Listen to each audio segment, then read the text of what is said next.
Hello, welcome back to the channel and welcome back to some more wrestling predictions with me, of course. Of course, fuck me. Yes, we have. What are you gonna fuck? You predicted or some shit, you twat. Dog's kicking off because he's excited to watch WWE Wrestlepalooza. That's right, we've got Wrestlepalooza predictions to do. As it stands, there's only five matches on the card on WWE's website. I thought there might be a bit more because it's this whole ESPN, you know, the first PLE live on ESPN and all this kind of shit. It's been made a very big deal. Over here in the United Kingdom, it's not been really made a big, we don't give a shit if it's on ESPN. We got it on Netflix and all that kind of fun stuff. So we're good to rock and roll. But we are kicking off at ESPN, so I'm assuming maybe big surprises, shock results, stuff to happen, you know, to start this ESPN era off with a big bang. But we'll see what happens. But yes, Wrestlepalooza. I don't know if this is just a one-off or if every year we're going to have a WWE Wrestlepalooza or if we have them around different parts of the world. I'm not even quite sure what a palooza is. Hey, Google. Who the fuck's that? Hey, Google, what does palooza mean? This is the definition of palooza. Informal. Denoting a festival or event, especially one on a large scale, that is devoted to or characterized by a specified thing or person. Right, well, there you go. I think palooza means event, or so it's wrestle event, wrestle part. Why don't they just... Wrestlepalooza's a shit name. Now it's even worse. It's just wrestle party, wrestle event. Wrestle party, that's not that bad. Anyway, regardless, we do have some predictions to do, and I am still excited. I think the card is quite fun with what we've got. With some huge matches, a certain first match back for a certain somebody, title matches and shit. I am looking forward to this. It is going to be a cool night of wrestling and whatnot. So let's sit back, relax, and predict some wrestling. Let me know your predictions in the comments below. How excited you are, your performance of the night, your wrestler of the night, your match of the night, all that shit going forward. Any surprise twists and ends and whatnot. But anyway, here's my predictions for WWE Wrestlepalooza 2025. No particular order, we'll go with Seth Rollins and his wife, Becky Lynch. Oh, I should say Becky Lynch and her hot wife.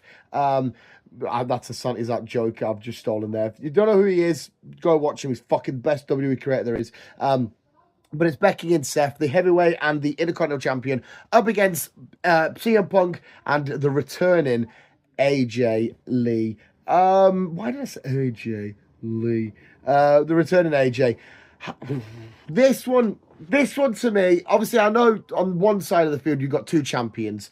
And you don't want them to look weak in this. You don't want them to leave a bit cowardly and a bit, oh, that's two of our champions. But AJ's returned. You're not going to make a comeback on a loss. Punk could maybe arguably handle a pin, whether Bronson or whatever gets involved. If there's some shenanigans, I don't know if there will be. I think it will overshadow the story and shit. It needs to stick with just the two couples going at it. The story of Punk and Seth, the story of Becky and AJ. Keeping it that way. I don't think there should be any involvement. The smart option is obviously say, oh, well, you know, the champions, they should pick up the win here. But no, I think that's the smart option. But no, AJ can't return and get a loss. Surely that can't happen. And if AJ can somehow pick up the pin on Becky, that means going forward, we can have Becky and AJ for the IC title at some point and whatnot. And the only reason why I'm a little bit hesitant is because I'm actually not 100% sure how long we've got AJ for. Is she here for a month, 2 months, a good run, till she gets a championship, till her and Punk both want to retire and they both ride off into the sunset? I'm not quite sure how long we've got her for. So it's CM Punk and AJ, isn't it? AJ's returned. AJ's back. Surely she's got to win with this with her husband. Yeah, CM Punk and AJ Lee. It's been said AJ this whole time. It could be fucking AJ Styles. AJ Lee. Next, we'll go with the Usos against Bronson Reed and Bron Breakker. Whilst Jay's in the middle of this anti-hero sort of, not heel turn, but more aggressive and more sort of looking out for him and his family more, instead of the warm, welcoming, normal sort of, yeah, man, it's party sort of guy, to like, now I'm going to chuck down spears to anybody that deserves them, or I think anybody that should get a spear is getting them. How do we do this one? The main event for the last God knows how long in Raw has been this weird Bronson and Breed. Bronson and Breed? Bron Breakker and Bronson Reed. What name did I just make there? Sort of combination of them two against Jimmy and LA and all this kind of shit. It's been very formulaic and a bit boring and shit. I think most wrestling fans haven't been happy with the main events and stuff lately. If the Vision lose, well, part of the Vision, that means all of them have lost on one single night. Are they going to do that? Do one of these now go off and go try and get these tag titles off the Judgment Day? Who's more likely to do that if they are? I think the Vision... what are we doing with Jay? Is he going to turn on Jimmy, not in a heel way, but be like, listen, you let me down getting gold here. I need to stay away from you for a bit. How are we going to plan this? Bronson and Bron, they're picking up the win. I am actually quite confused on what we do going forward here, but I'm going to say those two. Next up, we'll go for Stephanie Vaquer against Io Sky for the Women's World Championship. And this one's another difficult one. Io's obviously got this thing going on with Asuka, and Asuka turning a bit heely and shit. Rhea Ripley sort of dynamic. Guys, I'll be at work. I'm sorry if I keep yawning. This one's a tough one. Is it too soon for Stephanie? She's extremely over. I heard a story about she's been learning a lot more English to get her English better, to do sound better on promos and stuff like that. The last time Io had it, they decided not to do... They did little to nothing with her. Just sort of like, yeah, just be in the back chilling and just wave your title around every now and then. Is it too early for Stephanie? Does somebody intervene? Does Asuka cost Io and Stephanie does win? I'm going to say Stephanie Vaquer. Stephanie Vaquer picks up the win here. I actually don't know if I've said the right thing. We said it, we'll stick with it. Stephanie Vaquer.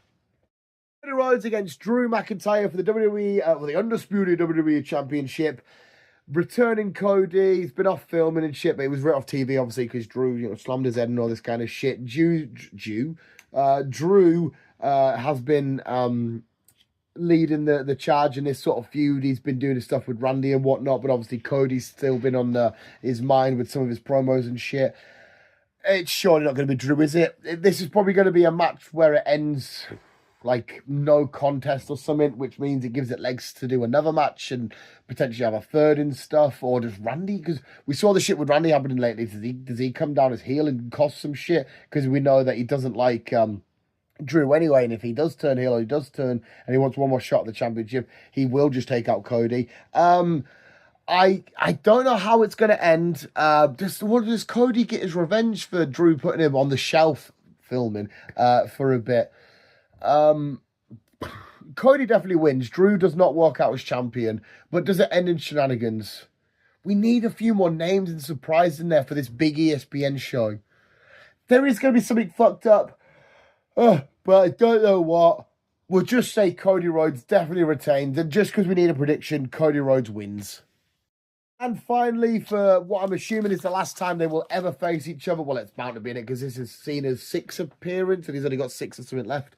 Brock Lesnar, the returning Brock Lesnar, who we saw come back from SummerSlam to F5 Cena and then fuck up Cena again a few episodes ago on SmackDown. Or was it Raw? Whichever fucking one it was. And the last ever match together. The last time Cena beat Lesnar was 2012, if I'm correct, or 2013, did I hear right in hearing that?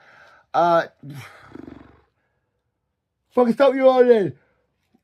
Where do we go? Is Brock just back for a bit and then it's see you later, thank you, have a nice night? Or is Brock back for a while? I don't imagine they're going to get a couple of matches out of this Brock Cena thing because Cena needs to move on and just trying to get a few more names in before he eventually fully retires and shit. How do we do this? What do we do? What's going down? Is it just a one-off match and at the end of it they shake hands and they're like, we had a good rivalry, we had some great matches back in the day, we come up with part of the same class and that together, done, dusted, see you later? How do we do this?